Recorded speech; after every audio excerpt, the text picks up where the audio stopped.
So I stayed at the office alone with SIR Ragnarok, my husky, and two of the three Gerbaren Shepsky puppies that are Ragnarok's daughters. And so I thought, no one needs to at the office. I could spend the night, wake up, have all day in peace and quiet. And since it's an office,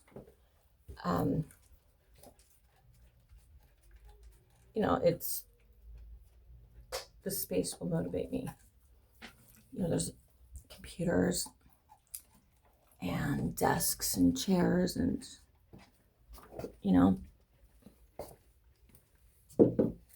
office stuff. Unfortunately, the dogs are definitely on low-key status, which means pretty much the whole time I've been on doggy duty. Yes, keeping them entertained and happy. The front door, it's locked. It needs a key just to get out. I don't have the key. No. So the only exit would be the back door. I don't have the key, I can't lock it, but that's not really the problem. But the landlord, their business is right on the other side of this wall. Yesterday was Martin Luther King's birthday, I think it was, if I'm correctly. I just know. This is only my first day. Okay, yesterday I came here last night. So, last night was cool. But I was too busy. Bianca, I can't even talk. I think I'm being listened to. But Bianca, she yesterday, she ate a carcass and maybe poop. I don't know, but she threw it up in the car by my bag. And, my clothes were a casualty of that bad choice of consumption that she carelessly chose to do. Careless, that's not a good word for it. I'm glad she did it, of course, but she could have picked an easier, better spot. But I digress. As usual, I came with Arthur on a whim. Wasn't planned. I wasn't prepared. And I didn't even have the time to be prepared, like to pack anything. So the outfit I had, which was day 2 that I wore it, white and like a white thin, flowy skirt. Nice, but the only problem was I spent the day and the night and woke up the next day in the desert with 3 puppies and a husky. And they're all high energy. I was kind of dirty. And the only shoes I had on were my Timberlands. And a skirt, okay.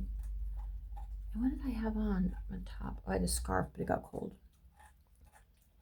So my clothes were,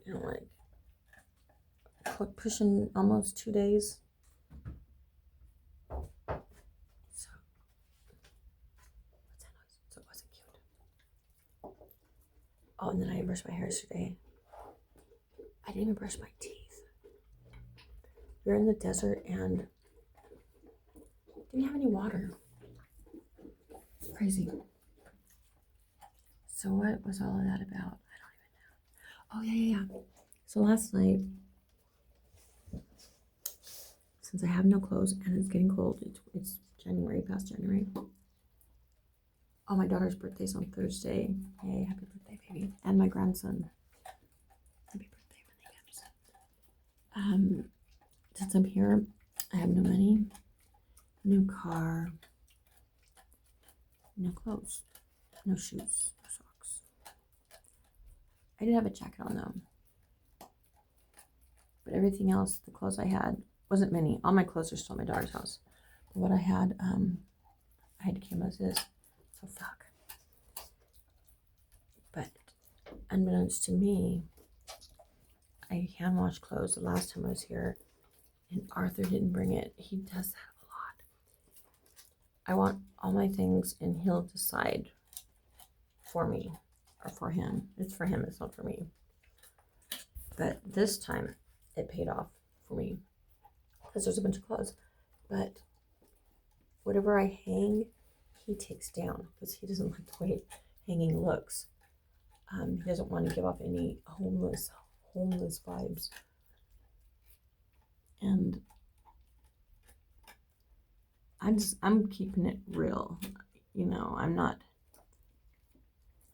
bragging, I'm not showy about it, but it is what it is. But as an office, I'm not going to disrespect an office. Never. Or myself. But if I'm alone in the office and no one's around, I'm going to do me. And part of doing me is making sure that I have clothes that are clean. So, not only were the clothes, I had a couple of clothes I brought. They had, you know, what's grosser than poop? To me, throw up. I can clean poop. Throw up it's grosser. I can't really do throw up that well. Poop is gross too, right? Well, this is poop that's been thrown up. So it's been double violated. And slimy. A lot of phlegm. And the hot water does not work in this office. And we had an electric skillet. It's not working. I do not know why. So I had to rewash like a bucket full of clothes. Not because I love them so much, but because you know, you need clothes. I can get dirty at any possible time. I do all the time. One thing about me, I can be a little messy if I paint. I guess I'm not the cleanest painter. I'm not horrible, but you know, I'm alive. I'm alive, and shit happens when you're alive. And you know, one thing which I want to stop doing, that's having to get new phones and breaking it. I lost one of Arthur's phone. And I love that phone because it had really good quality on the camera. And right when I lost it, his dad gave him a new phone. And Arthur was giving me that phone unbeknownst to me. That happened the day I lost it. And what made it worse, it was at the beach. He didn't allow me the time to properly look for it. Because one thing about me, I'm a perfectionist and I'm thorough. I usually go all in or not at all. But sounds good, right? Sounds good. But perfectionism, that takes everything to a higher level. But higher levels are not always a good thing. They're not. Because it could be like, you know, like, if you did half a good job, then you do a little bit better, and then at least it's done. That's probably good to strive for. But I take it past the done into excess. Because I like, I have an issue with feeling my space in this world and inside of me. let me explain. Outside me, I could be sitting on scissors, keys, and a metal brush. You know, spiky metal brushes like for dogs or horses. I could be wearing a thin skirt and sitting on that and it not faze me. Not only does it not faze me, I don't even notice it. I don't feel it. I don't notice it. I didn't pay attention to it was there or something. I don't even know. But there's like not that connection until it's painful, urgent. And then it's like, then when I do feel the pain, it's normal pain anyone would feel if they had sat on it for as long as I had. So it goes from 0 to like the 100 instantly. And then I'm sore. Oh, well, I always sit on my legs. That's another one. You know, everyone sits on their legs and their legs go numb. I don't know if guys do, but I don't know if everyone, I don't know why I say that, but I know I'm not unique to it. But yeah, so my leg, I don't feel it going numb. I don't feel it tingling. I don't feel nothing until I need to move. And when I move, I'm fucking stuck. And I never anticipate that to happen ever. It surprises me. It doesn't like, oh my God, I'm stuck. It doesn't surprise me every time. But it surprises me that I keep doing it. Because this is a lifelong thing. You think I would like, we could click in. But no.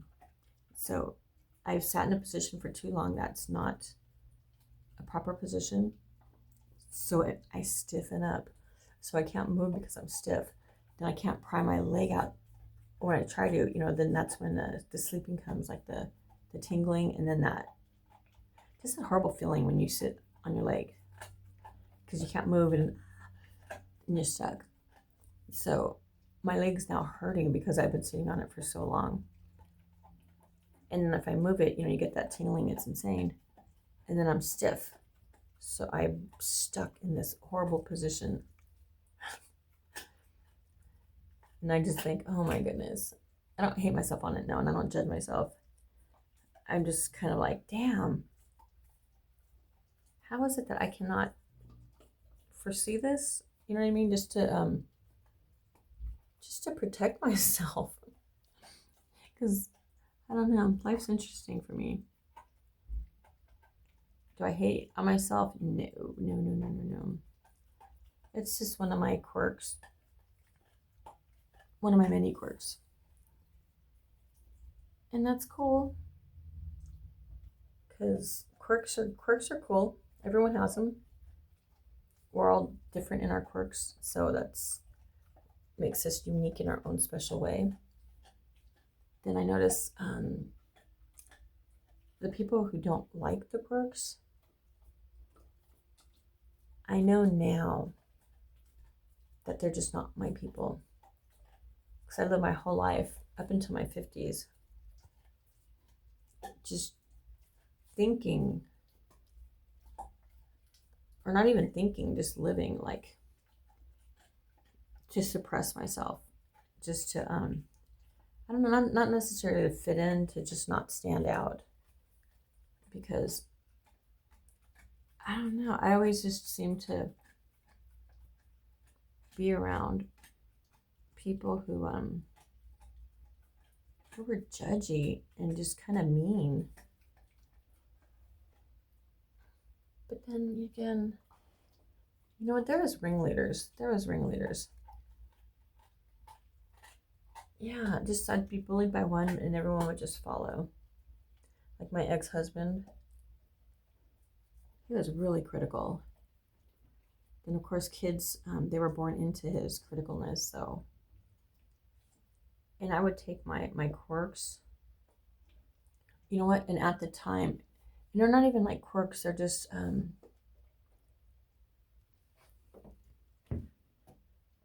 they're just regular stuff anybody that was going through like me would have in an adverse situation, and with deficiencies or issues or What is that brain? Neurodivergent. So whatever be like a common trait for a neurodivergent. Someone with ADHD, like time management, time blindness. Yeah, all my life.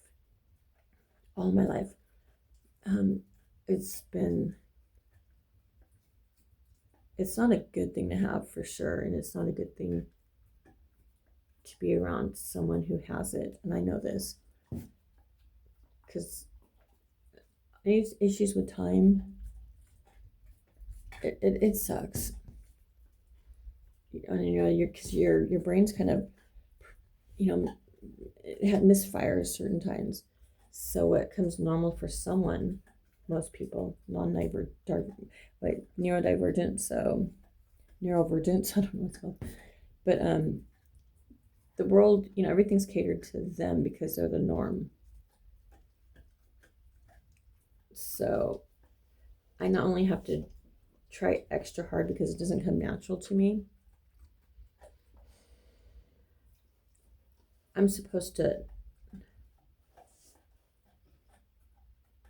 have to figure out my own way on to navigate things. And that's after years of not even knowing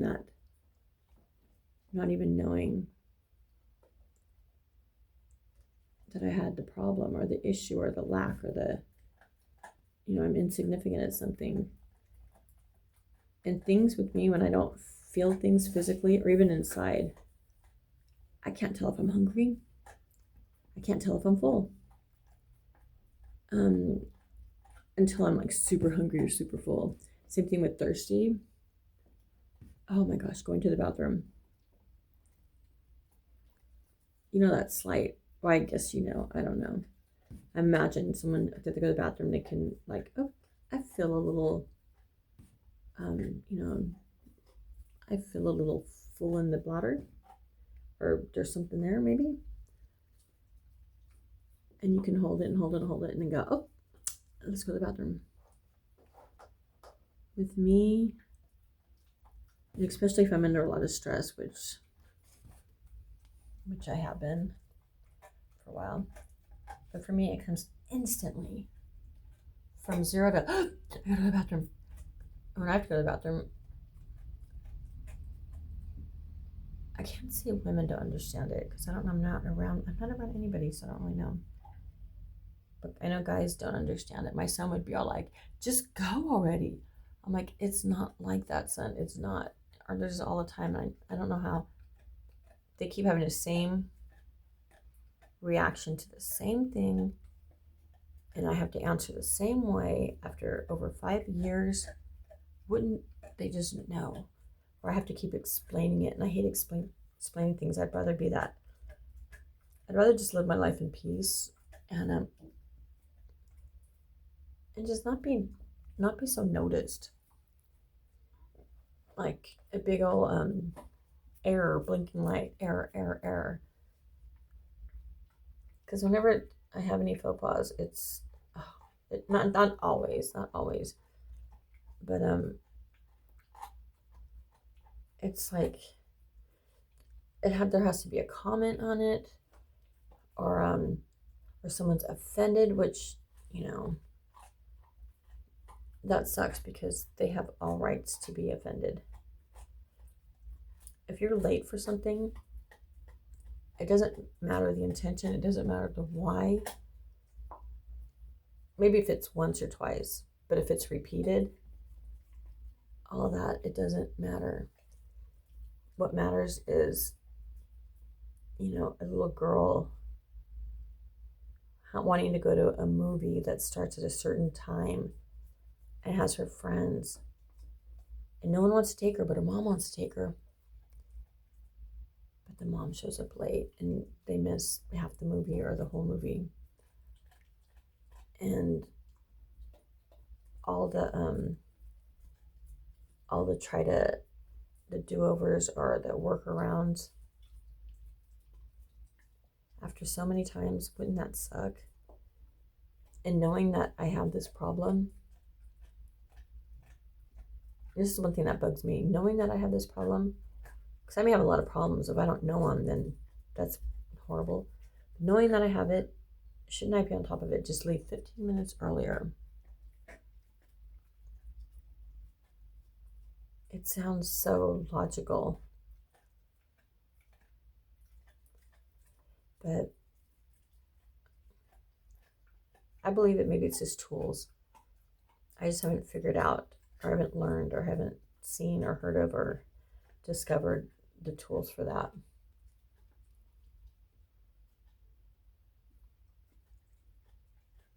Yeah. If I don't have a normal routine and it's left up to me when to leave, when to get ready, then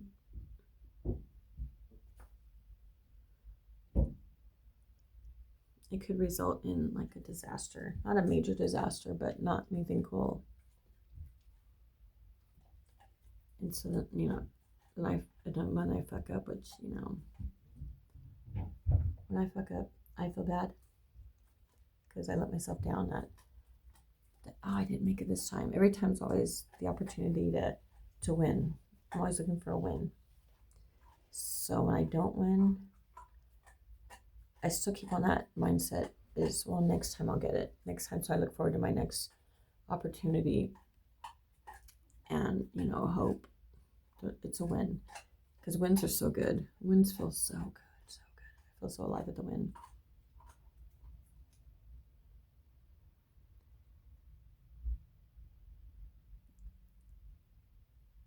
But,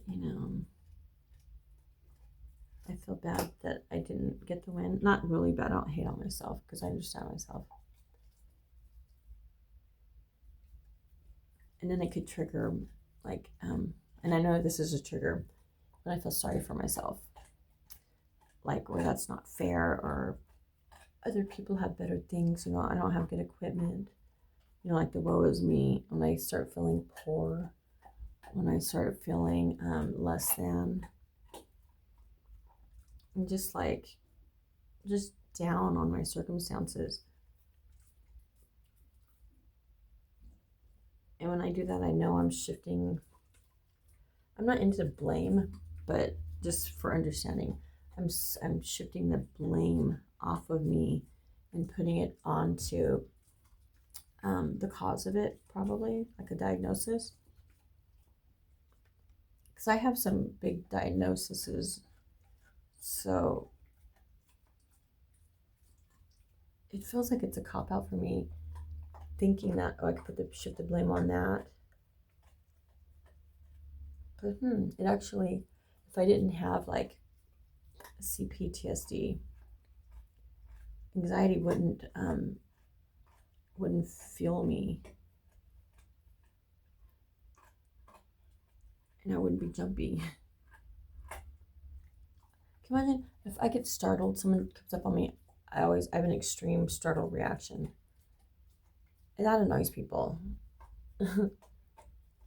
Not like, dang, what happened to you?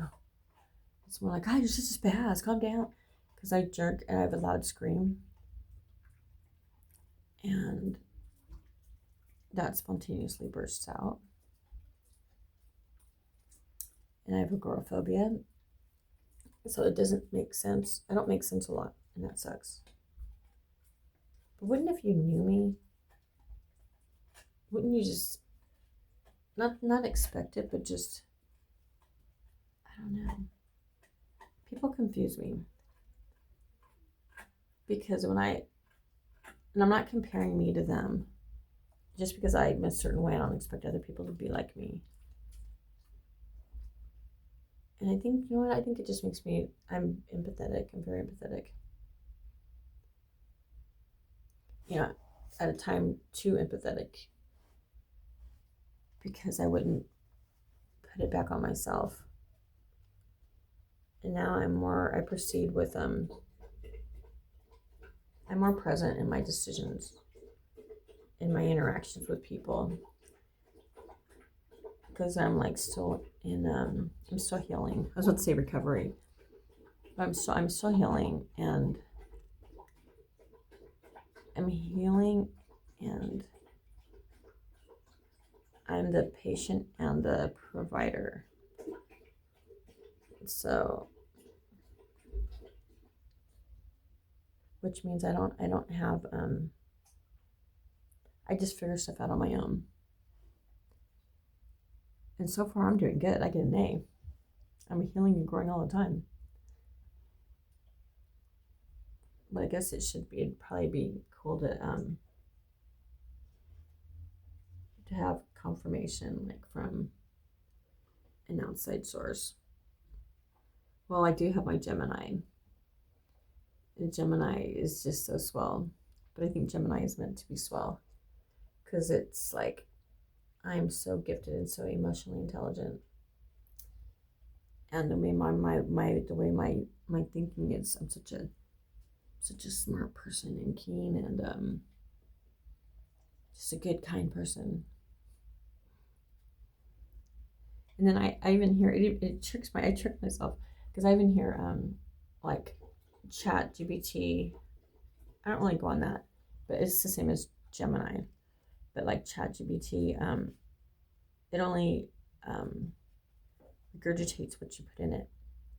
So and it's probe the person, and it's like, it makes you like you're like at master level. And I see other people, and I can see what they're talking about. But when I look at myself, I'm like, oh no, but I'm not like them. And actually, I believe this to be true, but I'm very I like honesty, and I like living in the real.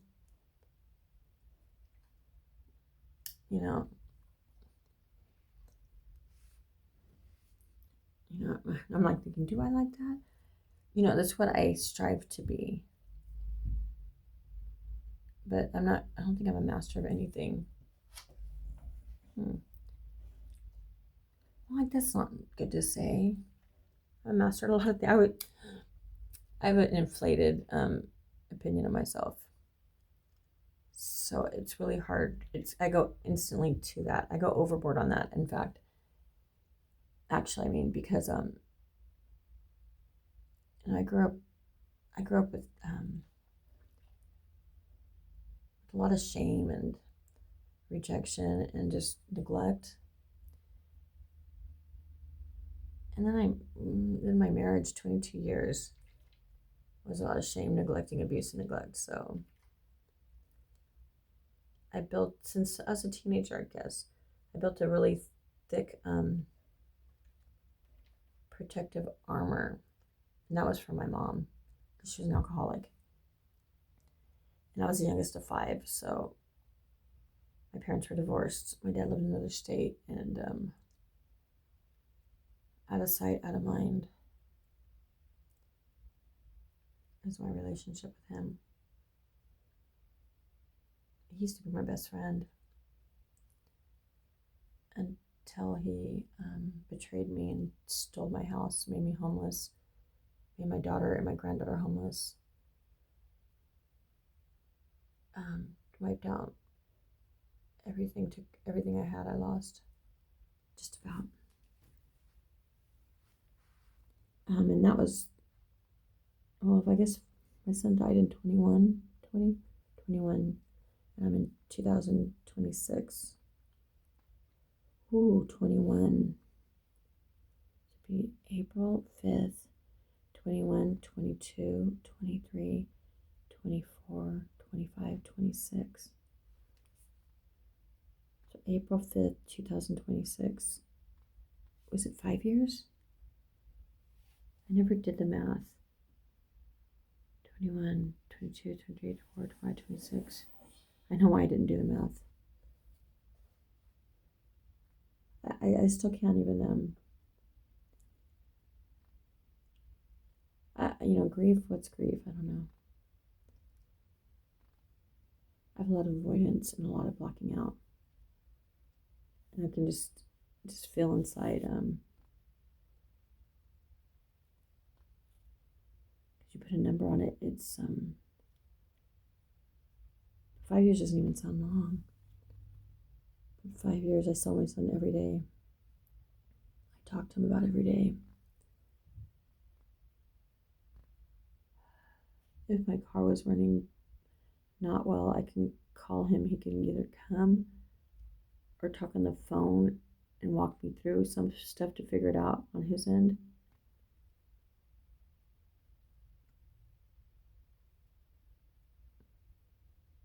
And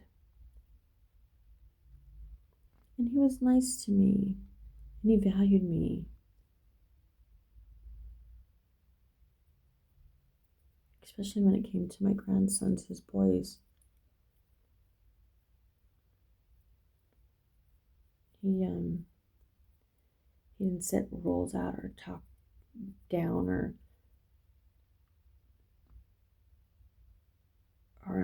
dismiss what I have to say.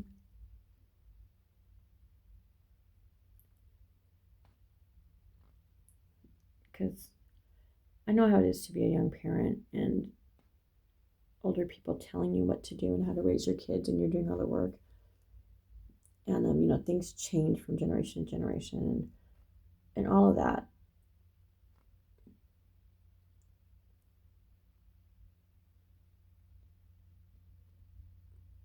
But I don't know. It was never like me to be like that. I don't know. It's so weird. My ex-husband, he was like that. He made fun of people, made fun of the kids, put them down. He overrode them all the time. He was like that big, it had to be his way all the time. It wasn't like that for me. I would, and I still do. I feel it's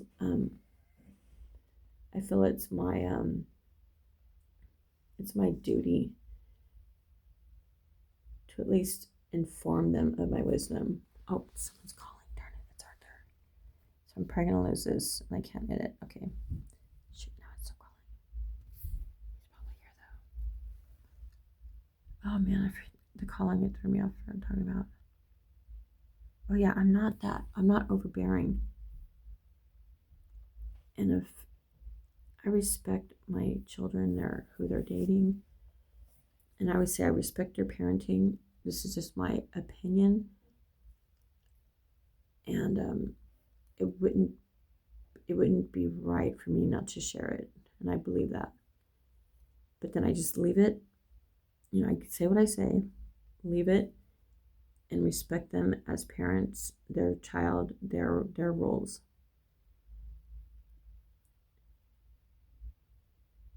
And just I have to let it go. Okay, he's calling again.